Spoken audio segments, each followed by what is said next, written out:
Today is March 2nd, 2026. It is 2:42 a.m. This is video number 6. I've been recording for a while because I've been behind a lot of things and things that's going on Twitter. So I made a long list and I was like, you know what? I'm going to record everything, even if it takes me all week to edit them. Alright, so let's go on X. We're going to start with this. The mother of all ironies, Netanyahu, has fled to Germany. Okay, this is their originate place. This is what I've been saying. These people, they're the same group who's creating the nonsense. Oh my God. What I mean by nonsense, these are things I've said in past video with the Holocaust and all of that. They took the pain, the suffering of the victim, okay, what they caused to the Jews, okay, and then they take it, the pain, they make it their own, and then they transform into the Zionists. Pretty much, the Zionists are pretty much the Hitler type of people. But they took the figure, the pain, the identity of the Jews, make it their own, and then they cross over to another country, creating the same problem. Now, they're already training young kids, their offsprings, how to deal with other groups. So they're already training their offspring for the next transformation once we get close to them. The young kids, maybe probably 10, 11, they're already training them how to hate other groups. So in the next century or decades, they're gonna morph, transform into something else to continue this disaster. All right, so let's continue. So Netanyahu has officially fled to Germany. I mean, Germany, of all places. The jokes write themselves. Mm-hmm. The official Israeli state aircraft landed in Berlin, Germany at 8:30 p.m. today after circling Israel for hours, looking for a safe place to land. This flight is often used for the continuity of government during crises, by the way. Consider this jet the Israeli Air Force One. Netanyahu was literally fleeing Israel amidst retaliatory attacks from Iran. He could not handle it. The plane was stuck circling over Israeli coastal airspace for several hours before finally leaving Israeli airspace to try to seek refuge in Europe. The jet was seen circling over Greece, and it is alleged that they were refused entry in Cyprus. While the West is sending their children to die in a war that they have absolutely no involvement in, the leader of Israel has fled the country. And to Germany, no less. How about that? Now, why did Germany allow it? Why? God help us. All right, let's go to the next tweet. All right, is that a TikTok? No. Phew, they dodged this mess too. All right, let's see here. Wow, Queen Noor of Jordan is publicly calling on her stepson, King Abdullah, to release her son and his half-brother, Prince Hamza, from house arrest. Since he was placed under house arrest nearly 5 years ago, Queen Noor has been largely silent in public about her son's situation. Prince Hamza was accused in 2021 of participating in a plot to destabilize King Abdullah II's rule, with Jordanian authorities alleging that some of his associates had ties to individuals connected to the Saudi Crown Prince Mohammed bin Salman. Prince Hamza served as Crown Prince from the time his father, King Hussein, passed away in 1999 until 2004, when King Abdullah replaced him with his own son, Prince Hussein. Okay, that should have been like in the very first video. It's time for Jordan's palace to release from his 6-year arbitrary detentions Prince Hamza and any other innocent in order to protect themselves during this war. A mother's pain. There's all of that. This is sort of making reference to Harry and Meghan's visit to Jordan, and also the war that's happening. The squad's comment and some of the caption. next tweet. There's that. Good time to re-up this. Joe Biden was actual peace president. No new wars, alliances rebuilt, stability restored. Americans were sold a false narrative and bought it. Now the consequences are global and they are catastrophic. Never forget who told you what and why. Alright, Joe Biden is the only US president in 80 years to start no wars and pursue no regime change. The true peace president. The true peace president, there's all of that. Okay, so let's leave that alone. There's all of this. Let's go to the next one. Okay, let's pause this. They attempt to speak over Joy Reid, but she won't tolerate it. She was ready to state the facts, whether they approve it or not. The United States has tried this in various countries around the world, but it never ends well. Alright, 2 minutes and 2 seconds. Oops.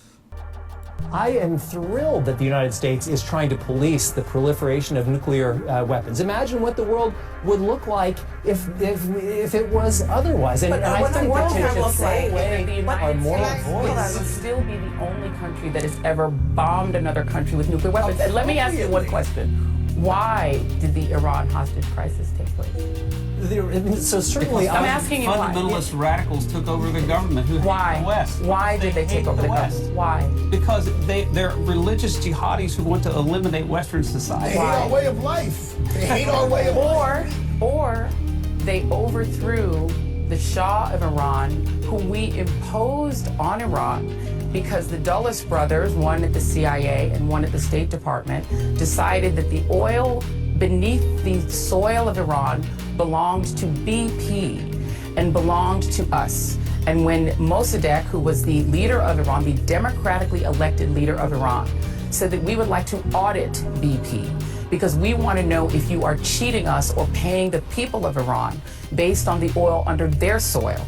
And they said, you may not audit us. And then we overthrew him and he wound up dying in prison because we decided that we, in our arrogance as a country, got to own their oil. And wait a minute, no, one moment. And so the hatred of the United States had to do with the hatred of the Shah, who brutally repressed the people of Iran for 26 years until he was overthrown within Iran because he was not their natural king. They didn't want a king any more than we wanted a king. The bottom line is the arrogance of the United States' foreign policy. We act as if people act in a vacuum, and that nothing we do has ever led to the hatred of us in other countries. And I'm not saying that hostages should be taken, but you just said because they hate our freedoms. And I see they're trying to do the same thing to Haiti. Haitians may not even own the land anymore. These people went under and do their things. I do not have receipt to share this. All right. Mark Cuban calls Trump the most unethical, dishonest person he's ever done business with. Here it is. The reason I put this in particular is because many times I've mentioned him where during Trump's first presidency, he advocated for Trump. I don't know if he went around like he did to advocate, but at least the second time around, he learned from the first time that Trump doesn't know shit. And he also sort of teach the public what tariff is. So there he is here talking about this. This is exactly a minute. He is the most unethical, lacks character, dishonest person I've ever done business with or worked with. Why does that matter, though? Like, people are going to look at that and say, I don't care, he's an asshole. And they do, but he's our He's my asshole, right? yeah. Character is destiny, right? You don't know. The one thing about the presidency of the United States, you don't know what's coming next. The past is no predictor of the future. You have no idea what the next problem is you have to deal with on a small or large basis, like COVID for that matter, right?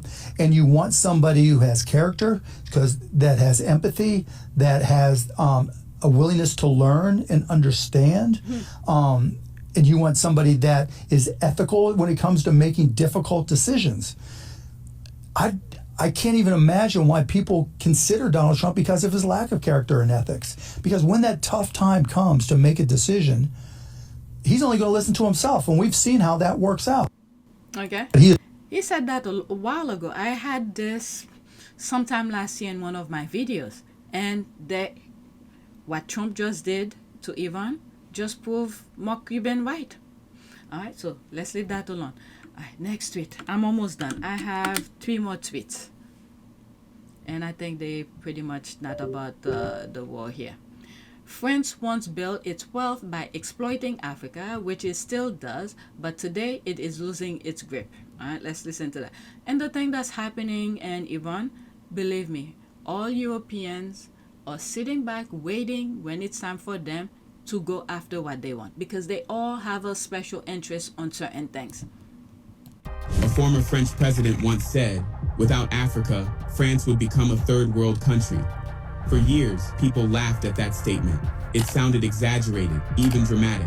But today, with new reports coming out of France, many are beginning to wonder, was he telling the truth? France is now experiencing its highest level of poverty in decades. Millions can no longer afford basic needs like rent, food, electricity, or healthcare.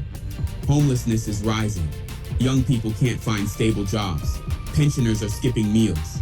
Everyday life in France is becoming harder, and the timing is no coincidence. This crisis is unfolding at the exact moment France is being pushed out of Africa. From Mali to Burkina Faso, Niger, and beyond, countries that once powered France's economy with cheap resources are cutting ties one by one. In today's video, we dive deep into the shocking rise of poverty in France. We will break down the numbers, examine why life is becoming more difficult for ordinary French citizens, and explore whether the loss of Africa's resources is finally catching up with France, faster and more brutally than anyone expected. For decades, France was viewed as one of Europe's wealthiest and most I didn't know it was that long. It's 5 minutes long, but okay. stable nations, a country with strong industries, a powerful military, a large middle class, and global influence. But today, that image is fading fast. New reports show that poverty in France has reached its highest level in many years. Millions of people are struggling just to survive. Food banks are overwhelmed. Shelters are overflowing.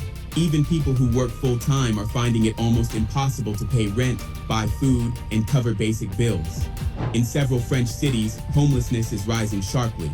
Families who once lived comfortably are now sleeping in cars or temporary shelters. Students are skipping meals. Elderly people are choosing between medicine and food. What once seemed like isolated cases has now become a nationwide crisis, and it gets worse. Inflation has made life even harder. Food prices have surged. Electricity and gas bills have doubled for many households. Rent continues to rise. Transportation is more expensive, yet salaries are not increasing at the same pace. Month after month, millions of people are losing more of their purchasing power. More French citizens now live on the edge, one unexpected bill away from falling into deep poverty. This is not the France the world thinks it knows. This is a France facing one of its most serious social and economic breakdowns in recent history. At the same time, unemployment remains extremely high among young people. Thousands of graduates finish school every year but cannot find stable work. Many are forced into temporary jobs that pay too little to survive. And while this is happening, France is drowning in national debt. The government is borrowing heavily just to keep basic systems functioning. Because of this financial pressure, social benefits are being reduced, taxes are rising, and public support is shrinking. And as always, the poorest communities feel the impact first. The safety net that once protected millions is slowly disappearing. So the big question is this: how did a powerful and wealthy country like France reach this crisis point? To understand the present, we must go back and examine how France built much of its wealth in the first place, and the uncomfortable truth that Africa played a central role in that story. The economic foundation that supported France for decades was deeply connected to African resources, African labor, and African markets. And now that Africa is breaking away, the consequences are finally being felt at home. For more than 100 years, a significant part of France's wealth was built on the back of Africa. During the colonial period, France controlled vast territories across the continent, taking ownership of land, labor, and natural resources. Gold, uranium, oil, cocoa, rubber, timber. Priceless materials were extracted from Africa and shipped straight to France. And even after African nations gained independence, France never truly stepped away. Instead of traditional colonial rule, a new system was created. French companies continued to dominate major industries. French troops remained stationed in African countries. French politicians maintained influence over African leaders from behind the scenes. There were even reports, not from the distant past, but as recently as 2005 to 2007, that African countries were still funding French political campaigns. That alone shows how deeply France's wealth was tied to Africa. But perhaps the strongest tool France used to maintain control was money. Many African countries were forced to use the CFA franc, a currency designed in Europe, controlled from Europe, and benefiting Europe. With the CFA, France could control African economies, manipulate foreign reserves, and profit from African trade. It created a system where African nations were independent on paper, but financially dependent in reality. For decades, this hidden structure supported the French economy, and now that Africa is breaking free from it, France is beginning to feel the consequences. Alright, so it's done. That was a pretty long video. There's a lot more response here. You could pause and read, but I don't want to go through all of that. I need to finish now. Okay, next tweet. Let's pause. I didn't know the last video was 5 minutes long. He said nothing but the truth. In the future, most European and Asian countries will need Africans because their population are collapsing. All right, 2 minutes and 21 seconds. Many people in Japan were protesting the initiative that the Japanese government had of doing a deal with African countries whereby they would have an exchange of students and workers between those African nations and particular cities in Japan. That video got a lot of engagement, a lot of comments pro and against what Japan was doing. People saying that, oh, Japan is justified, they're trying to keep it for the Japanese. And other people saying that, look at these guys, you're complaining, but at the same time, these Africans are actually doing jobs for you. Well, the interesting thing about this, and something that people are not aware of, is that the birth rates in Japan are collapsing. Yeah. They've collapsed, not even collapsing. They are actually in a negative growth state in terms of the population, because women are having below the replacement level of babies. Africa, on the other hand, is exploding in terms of birth rates and has the fastest growing population and the youngest population in the world. Harry is fully aware of that, about the growing population in Africa. The other thing as well, the Europeans, what is this guy, the Microsoft guy, try to, they try to diminish the population. But God is good. God is saying, nope, they're growing. But anyway, let's listen. One of the fastest, if not the fastest growing population is Nigeria. And I made a specific video about birth rates where I talked to you about how Nigeria is on course to be the most populous country on the planet by 2070. And the fact that right now it has one of the youngest populations on earth, with most of the population being under the age of 18. Now that is a big deal for a country like Japan. So in actuality, what the Japanese population don't realize is that they need Africans in order to maintain their society and their infrastructure and all the things that they're doing. Because very soon they're not going to have enough men at working age. They're not going to have enough women at working age. So whether it's construction, whether it's admin jobs, whatever jobs that are left that AI is not taking from Japan, they are going to have a very, very tough time maintaining them without Africans. And that is what the Japanese government knows, and what the general public in Japan don't know when they're out there protesting. Like everybody, oh, we don't want these blacks, these Africans are coming to take. That is all propaganda. In the future, you're going to be begging these Africans to come to your country. Like, follow, share, subscribe if you found this video informative, and comment new. And the other thing as well, many of these Japanese young men, they're playing video games with animes and all of that. Let me pause for a second and ask Google that. This is what I asked Google.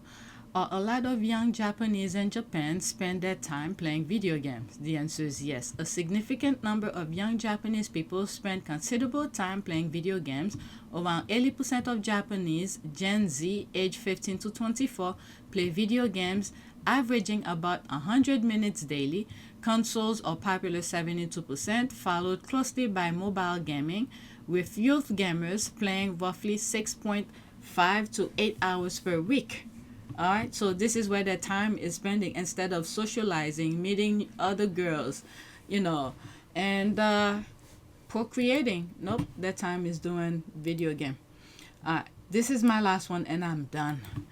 Okay, I don't know if I'll be recording tomorrow or later because I've been recording. I thought that was very interesting. Black gladiators in the Roman Empire were combatants, often originating from North and Sub-Saharan Africa as slaves or prisoners of war who fought in arena games. While specific records are rare, historical references confirm their existence. Okay, 2 minutes, almost 3 minutes. The black gladiators. Also, did you know that the world's most famous gladiator was a man of color? Let's talk about it. This is my first source, Imperial Rome. And I quote, "The Carthaginians were sold into slavery. After Hannibal Barca lost to Scipio Africanus, they took the black man, the black woman, and the black child and made them fight in the gladiatorial arena." And I quote, "The more..." That is making the same reference to the Epstein thing, where they like to chase people for fun, hunt them down. These people, the mindset of them came from way from their history. Let's finish that. Unusual the contest, the better the Romans liked it. Gladiators often fought with mismatched weapons. Negroes, a rare sight in Rome, were matched with each other. This is my next source, slavery, from the rise of Western civilization to the Renaissance. And I quote, "The Romans started their gladiatorial shows in 264 BC at the time of the First Punic War. Remember, the Punic Wars are the wars that the Punic Phoenicians had against the Romans. This is Hannibal Barca and his father fighting against the Romans. Human sacrifices, known as the Munus, became a festival enjoyed by the whole population." This is my next source, the Roman Empire. And I quote, "Below, wearing a special painted toga and clutching a golden scepter, the triumphant general Scipio Africanus, who had beaten Hannibal, is escorted through the streets of Rome to the Capitoline Hill, where captives were traditionally sacrificed." It's important to remember that they didn't only get black slaves from Carthage, they also got black slaves from these places as well. This is my next source, the Outline of History. And I quote, "In the course of the next 2 to 3 centuries, the gladiatorial shows of Rome grew to immense proportion. To begin with, while the wars were frequent, the gladiators were prisoners of war. They came with their characteristics, natural weapons, tattooed Bretons, Moors, Scythians, and Negroes." This is my next source, the image of the black in the Western art. Look at this statue of a black gladiator. Now look at all of these images of documentations of black gladiators. But the most famous gladiator of all is Spartacus. This is my next source, Spartacus. Pause and read. So Rome was getting slaves from North Africa, Judea, and Thrace, and they all were black and brown. Spartacus was a Thracian. Remember, modern day Europeans took Europe. This is my last source, Judea triumphs under Rome. This is how Spartacus looked. Thick lips, broad nose, dark skin. Shalom. Okay, so that is it. Do you know the history? I don't have anything else to add because I've been recording quite some time. Alright, so that's it. Please take a moment to subscribe, like, and share. If you want to support this channel, there's a PayPal link and a Cash App link in the description. You could donate. Those who have donated, thank you. Now, let me try to edit something. Thanks for watching.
Vanaka.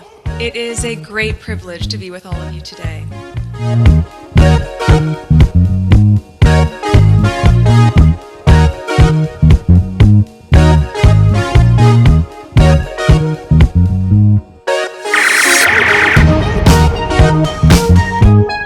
You know, we ask for forgiveness and please come back.